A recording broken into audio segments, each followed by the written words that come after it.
Hello, my name is Grandma Jenny. I am a volunteer with RSVP of Dane County.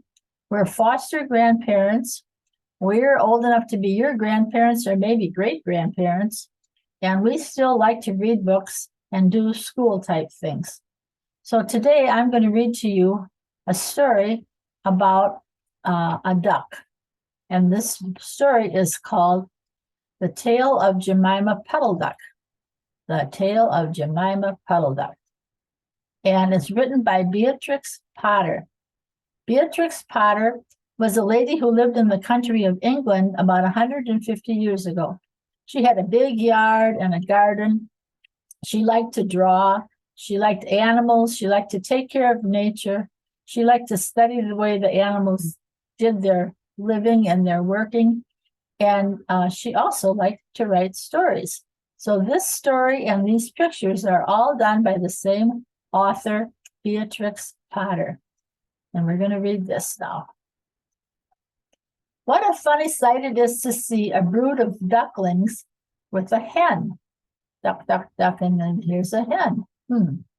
Listen to the story of Jemima Puddle-Duck, who was annoyed because the farmer's wife would not let her hatch her own eggs. My goodness, I never knew that. Did you know that? Wow. Her sister-in-law, Mrs. Rebecca Puddle-Duck, was perfectly willing to leave the hatching to someone else. I have not the patience to sit on a nest for 28 days and no more, have you? Jemima. You would let them get cold. You know you would. I wish to hatch my own eggs. I will hatch them all by myself, quacked Jemima Puddle-Duck. Now I have to go to the next page. She tried to hide her eggs, but they were always found and carried out. Here comes one of the kids from the family. He's got an egg in his hand. Can you see that? Jemima Puddle-Duck became quite desperate. She determined to make a nest right away from the farm. She set off on a fine spring afternoon along the cart road that leads over the hill. She was wearing a shawl and a poke bonnet. This is called a poke bonnet. I don't know why. When she reached the top of the hill, she saw a wood in the distance. She thought that it looked a safe, quiet spot. Jemima Puddle-Duck was not much in the habit of flying. She ran. She ran downhill a few yards, flapping her shawl, and then she jumped off into the air. Oh my goodness, maybe she is going to fly. She flew beautifully when she had got a good start. She skimmed along over the treetops until she saw an open place in the middle of the wood where the trees and the brushwood had been cleared. Jemima alighted rather heavily and began to waddle about in search of a convenient, dry nesting place. She rather fancied a tree stump amongst some tall foxgloves. These flowers are called foxgloves. But seated upon the stump, she was startled to find an elegantly dressed gentleman reading a newspaper. Oh, look at who's over here. It looks like maybe it's a rabbit. I'm not sure. Oh, it was not a rabbit. Looks maybe like it's a dog or a kitten. Or do you think it could be a fox?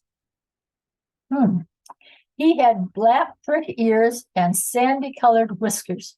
Quack, said Jemima Puddle-Duck with her head and her bonnet on one side. Quack. The gentleman raised his eyes above his newspaper and looked curiously at Jemima. Madam, have you lost your way? Said he. He had a long, bushy tail, which he was sitting upon. You can't hardly see the tail. At the stump was somewhat damp. Jemima thought him mighty civil and handsome. She explained that she had not lost her way, but she was trying to find a convenient, dry nesting place. Ah, is that so? Indeed, said the gentleman with sandy whiskers, looking curiously at Jemima. He folded up the newspaper and put it in his coat tail pocket. Oh, look at the tail. Now you can see the tail on this animal. What animal has a tail like that, you suppose? I think maybe we'll find out. Jemima complained of the superfluous hen. Indeed, how interesting. I wish I could meet with that fowl. I would teach it to mind its own business. What's he going to do? But as to a nest, there is no difficulty. I have a sack full of feathers in my woodshed. No, dear madam, you will be in nobody's way. You may sit there as long as you like, said the bushy-tailed, long-tailed gentleman. He said the way to a very retired, dismal-looking house among the foxgloves. So this is his house, which is just a kind of like a pile of grass and some sticks. It was built of sticks and turf. Turf is another word for grass. And there were two broken pails, one on top of another, by way of a chimney. Oh, look up here. These must be the pails. And that's what they're calling a chimney. My goodness. This is my summer residence. You will not find my winter house, so convenient, said the hospitable gentleman. There was a tumble-down shed at the back of the house, made of old soap boxes. The gentleman opened the door and showed Jemima in. So there he is, and he's putting Jemima in the back room. The shed was almost full of feathers. It was almost suffocating, but it was comfortable and very soft. Jemima Puddle-Duck was rather surprised to find such a vast quantity of feathers, but it was very comfortable, and she made a nest without any trouble at all. So here she is in all the feathers, and that must be the wall there. When she came out, the sandy-whiskered gentleman was sitting on a log reading the newspaper.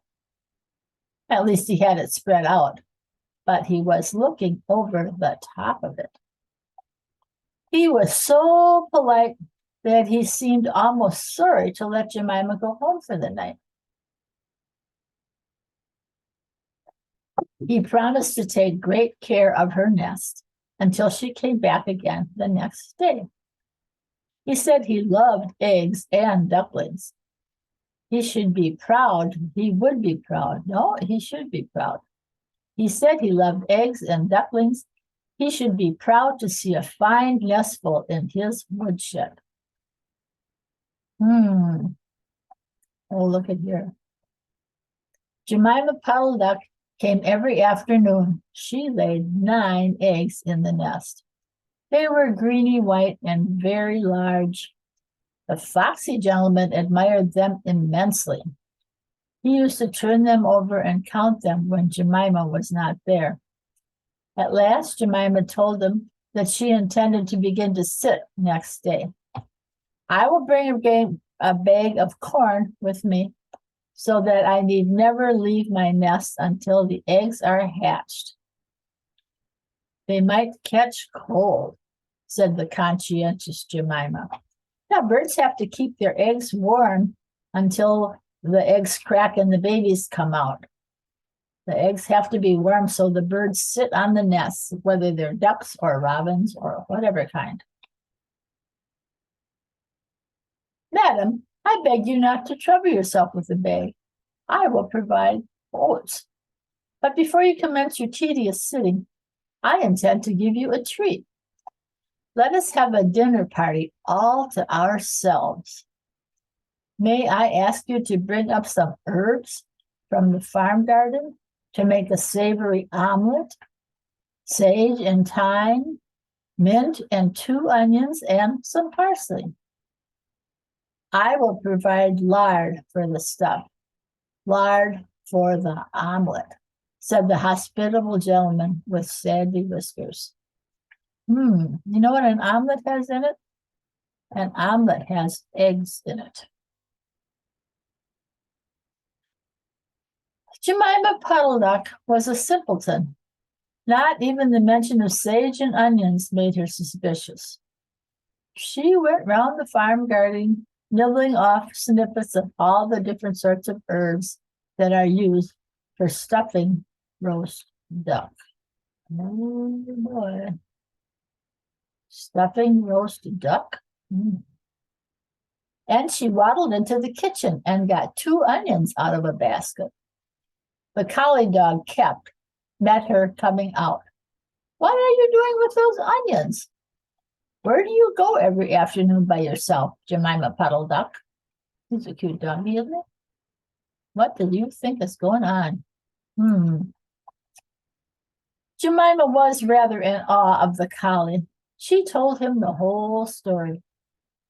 The collie listened, with his wise head on one side. He grinned when she described the polite gentleman with sandy whiskers. He asked several questions about the wood and about the exact position of the house and the shed. Then he went out and trotted down the village. He went to look for 2 foxhound puppies that were out at walk with a butcher. So here's the butcher, and here's these other 2 puppy dogs.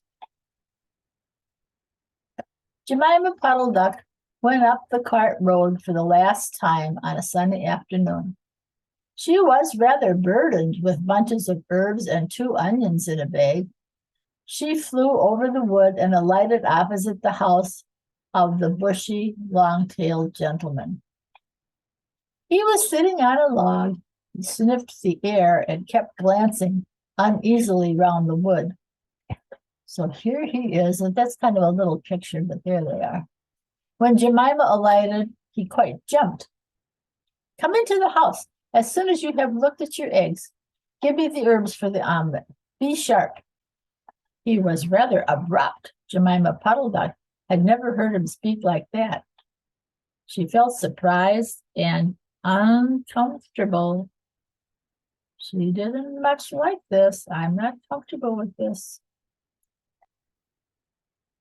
While she was inside, she heard pattering feet round the back of the shed. Someone with a black nose sniffed at the bottom of the door and then blocked it. Jemima became much alarmed. A moment afterwards, there were most awful noises.